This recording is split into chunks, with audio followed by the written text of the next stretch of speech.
G'day everyone, and welcome to another video on the Eyre Peninsula, and this one will be the last one in the series that we're doing at the moment.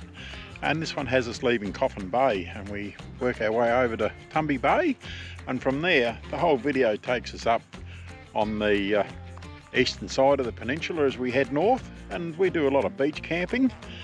We see some good sunsets this time and sunrises, and as well as that we go into Whyalla and have a look at the improvements that Whyalla has done on the foreshore with that new jetty, and then we spend our last night on the video just north of Fitzgerald Bay, right on the water. Very beautiful, so hope you enjoy the video.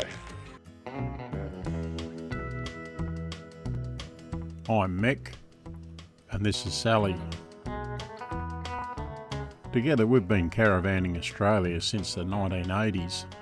And more recently we started to put the videos together just to show you some of what we see out there. There's a lot to see in Australia, and we hope you enjoy what we have here to show you. You can follow us on our trips via the following social media platforms.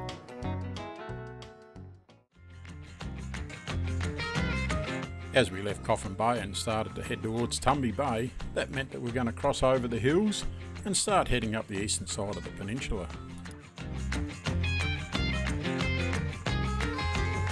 Arriving at Tumby Bay as we did, that meant that the first thing that we came across just before we got into the township was the silo art. As the silo viewing area here had a car park that was big enough that allowed caravans to enter, we thought we'd take the opportunity to go in and have a quick look at the silo art.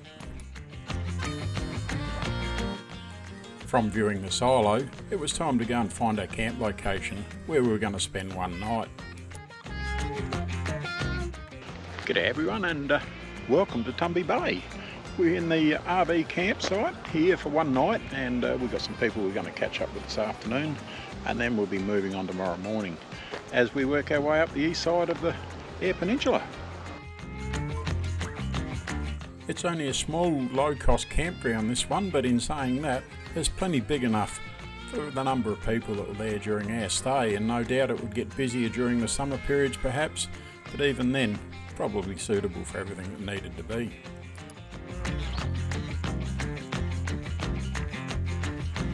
Very nice green and well kept foreshore area here in Tumby, but we were quite surprised at the amount of damage that the water's doing as it's pounding in on the beach and eroding the sand away.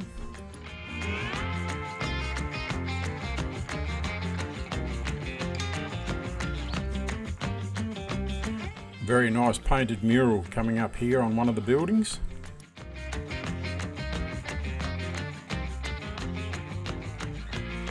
Large lawn area along the foreshore, very good for picnics, and a playground for the young kids. And the lawn continues on into the Lions barbecue and picnic area here, undercover tables with the barbecue. What more could you want by the beach? The Tumby Bay jetty here was closed off to the public for many months, and it's only just reopened. There is a small section out on the end of the jetty that remains closed, but it really makes you wonder in years to come what's going to happen to all these jetties in these coastal country towns, and with the erosion and the rot that happens in all the bearers and so on that go into the ground, it must be a real worry. Take a walk along the sealed walking track that follows the water around. With only one night being spent at Tumby Bay, we were soon back on the road the next morning to take that short drive that was going to take us down to Lipson Cove. As we made our way along the dirt road that we're now on, it would appear that the dirt roads on this side of the peninsula were not quite as good as what they were on the other side.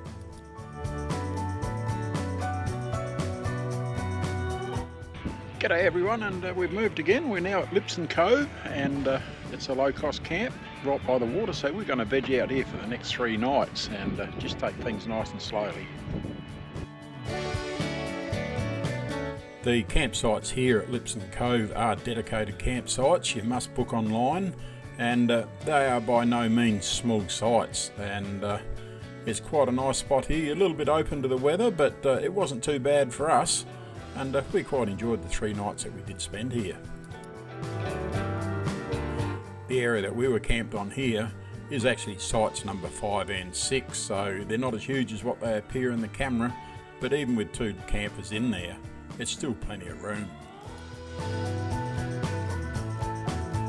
The sand here on the beach is as white can be, and because of that, it does reflect a lot of light in the sun, so sunnies are almost a must.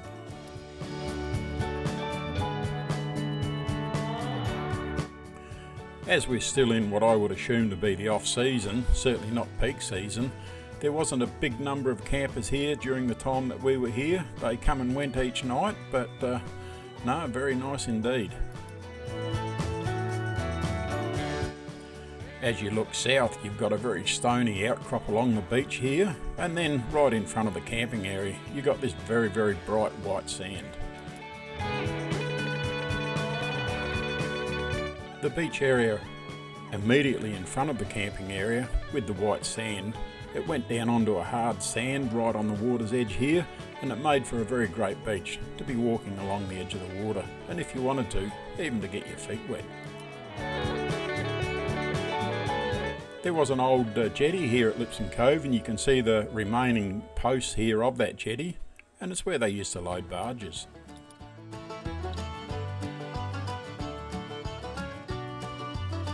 During our time here at Lipson Cove, we would have had our prettiest sunrise on any of the mornings that we're down on the peninsula. With our beautiful sunrise that we had, it made way for a very nice day that day and allowed us to go for beach walks, which was very enjoyable on the sand as we made our way north up to a bit of a rocky outcrop.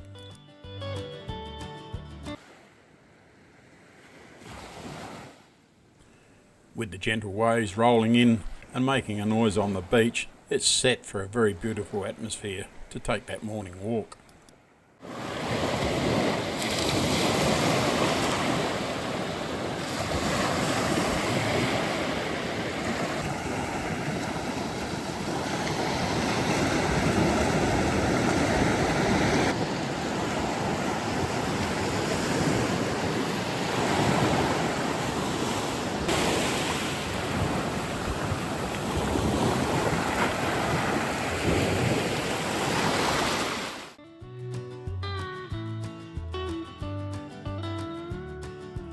The cloudy conditions that we've had for our entire time that we've been on the Eyre Peninsula just wanted to follow us day after day, but I guess that kept the temperatures down today and it made walking on the beach quite pleasant.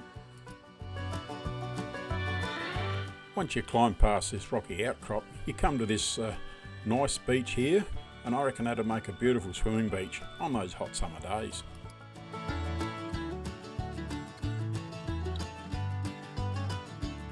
With our time here at Lipson Cove now over, it was back on the road to do that bit over an hour's drive and make our way to Point Gibbon. As it was when we went into Lipson Cove, the road that was taking us into Point Gibbon was quite corrugated and once again a lot rougher than what it was on the other side of the peninsula. This is another low-cost camp and the bookings must be made online, and once you arrive here you must camp in the designated camping location that you book when you do the booking online.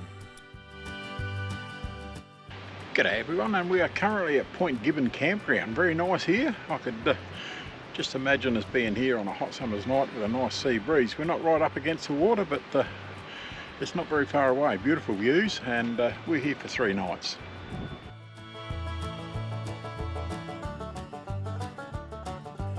This campground is an elevated campground with regards to the beach and the water. You're not right down onto the beach, but you're set back a little bit and up very high, and there is a section that allows you to walk down to the beach should you want to go down to the water. While we're here, the weather forecast wasn't going to be very kind to anyone at all, and we think that may have affected the numbers that actually camped here, because on some of the nights there were a lot of bookings and no one turned up for the booking, unfortunately, but we had a very big thunderstorm and lightning show one night. It started about midnight and it went right through until 6 a.m. that morning, and very loud and a lot of lightning.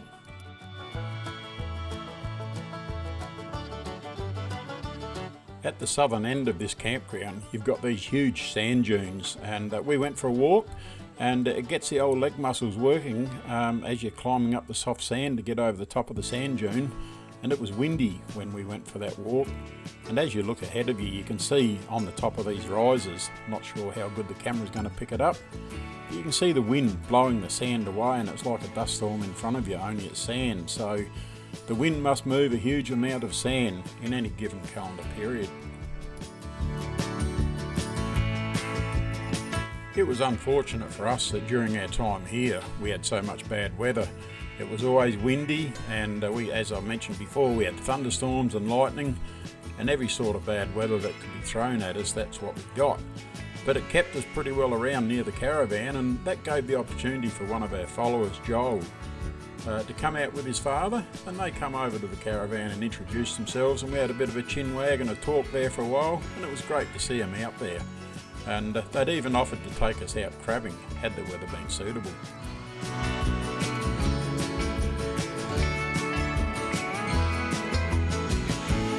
The last morning that we were there, or the last day, it was after the big thunderstorm and the lightning and so on that we had from midnight on, and we had this beautiful rainbow in the morning, and from there on in, the day just turned out to be one of those days that you could wish that it would never finish.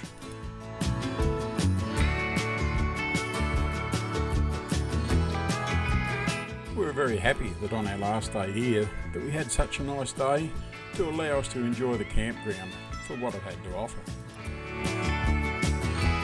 As we leave Point Gibbon, we continue to make our way north up the side of the peninsula to the small town of Cowra. With only 25 kilometres to go, it didn't take us very long at all, and we were soon in the town. Arriving in Cowra too early to go into the caravan park, we thought we'd take the time and have a look at some more silo art.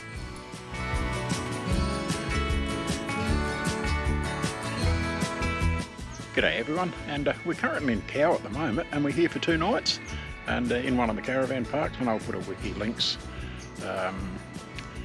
to that up in the description in the corner here. And as I say, 2 nights, and that allows us to get a bit of washing done and everything else that we need to do whilst we're here. So 2 nights, and then we keep moving north. This caravan park is well situated in the town. It's within walking distance of the main shopping area. As well as that, it's also within walking distance of the Foreshore and the town jetty. This caravan park has been around for a long time, and it has all the basic amenities and facilities that you would want in a small country caravan park. But in saying that, it has got 2 very, very good camp kitchens, and this one here is probably the newer of the 2, and very beautiful, open, breezy, great place on a summer's night.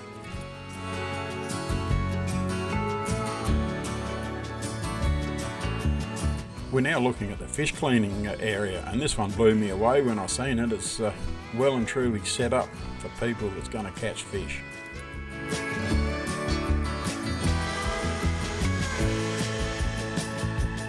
The day that we arrived here at Cowra, as we were too early for the caravan park, we went down to the foreshore and the jetty here and had a look at the boat launching area. And just as well we did on that day, because in the afternoon of this day it came in rain, which was very disappointing, but a beautiful area down here.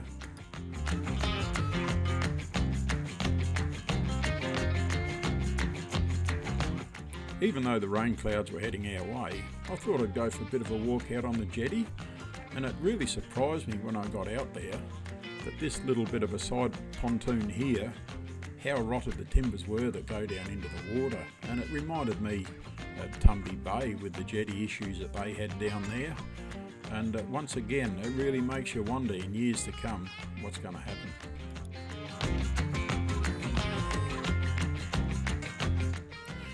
There were 2 people out on the jetty fishing whilst I was out there, and I asked them how they were going with the fishing, and they said, "Oh, nothing yet." And when they used that word "yet," I thought, well, perhaps they are there. They're just waiting for them to start to bite.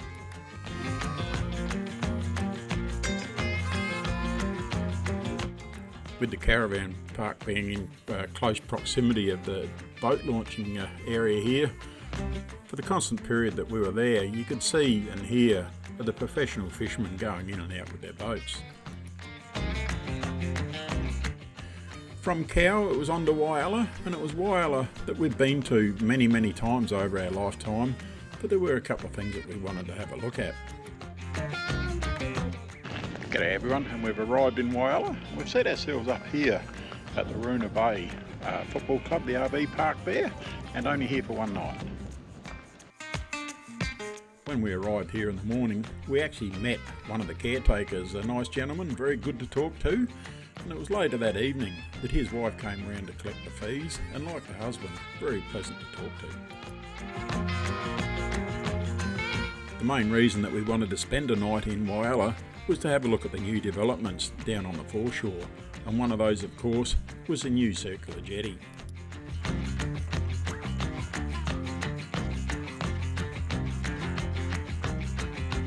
Our first impressions of the jetty was, it's not as big as what we thought it was going to be. Looking at videos that we'd seen on YouTube before, it looked or appeared as though it was much bigger than what it was, but it's not until you get out on it that you really start to appreciate the size of the jetty.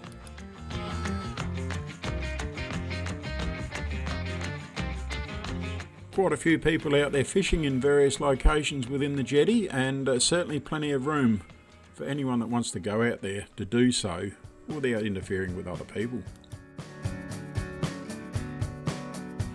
We had heard about the dolphins that go into the marina when a fishing boat comes in, but as well as that, they do hang around the jetty, and here they are swimming down in the water there. There were 6 on the day that we were here, but when we were up at the information centre on the foreshore, the gentleman there told us that the previous day there was actually 18 dolphins, and they just swim around waiting for anyone to drop anything into the water to give them a free feed.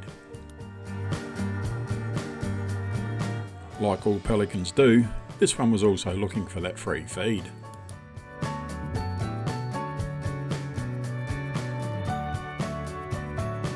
The foreshore area at the swimming beach, massive lawn area, and this is nothing like it was at all the last time that we were here.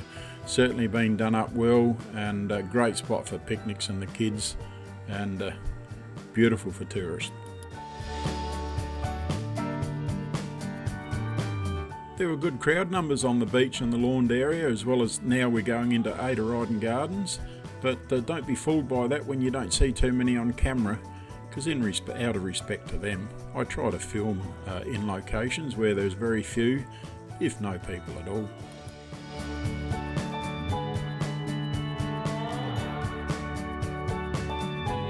As we exit out of the Eyre Gardens here, we come to this lawn area now, which is on the southern side of where we went in. So, like mentioned before, massive lawn area.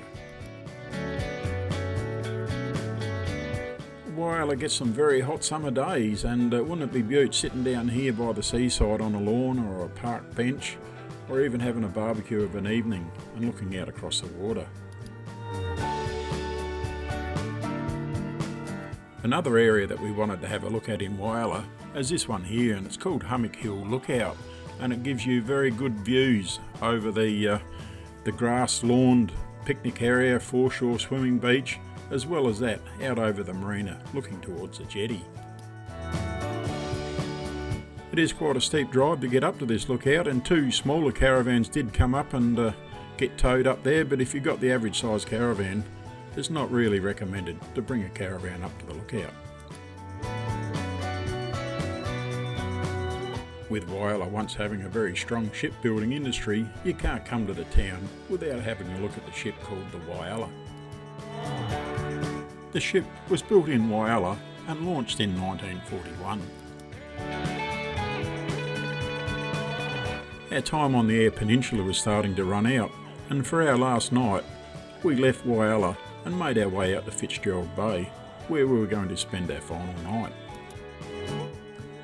Having been out here with the caravan before, we thought we'd try a different location this time, but we sort of finished up along a bit of a goat track, so we chickened out on that and headed back to Point Lowly, and then made our way towards Fitzgerald Bay.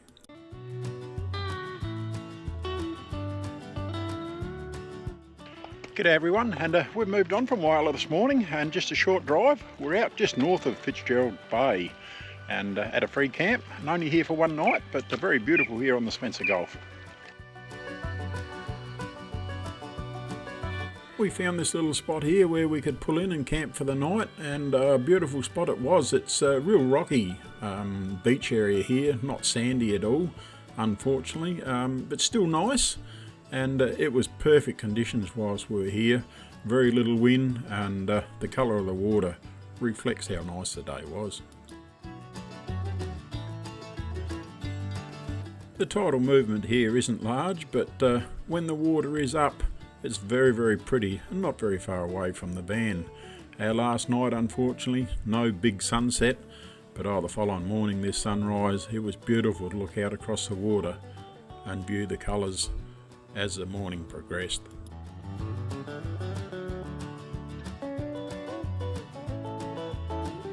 Well, that brings us to the end of this video, and more importantly, end of our Eyre Peninsula series of videos that we've done. If you want to have a look at anything that we've shown you during that series, just go to our channel, and I'll leave a QR link on the screen here now at the moment, and scan that with your phone, and that'll take you to the channel, and go to the playlist Eyre Peninsula 2024. And that'll show you everything that we've seen, and hope that you've got some enjoyment from it. And until that next video goes up, you take care and look after yourself.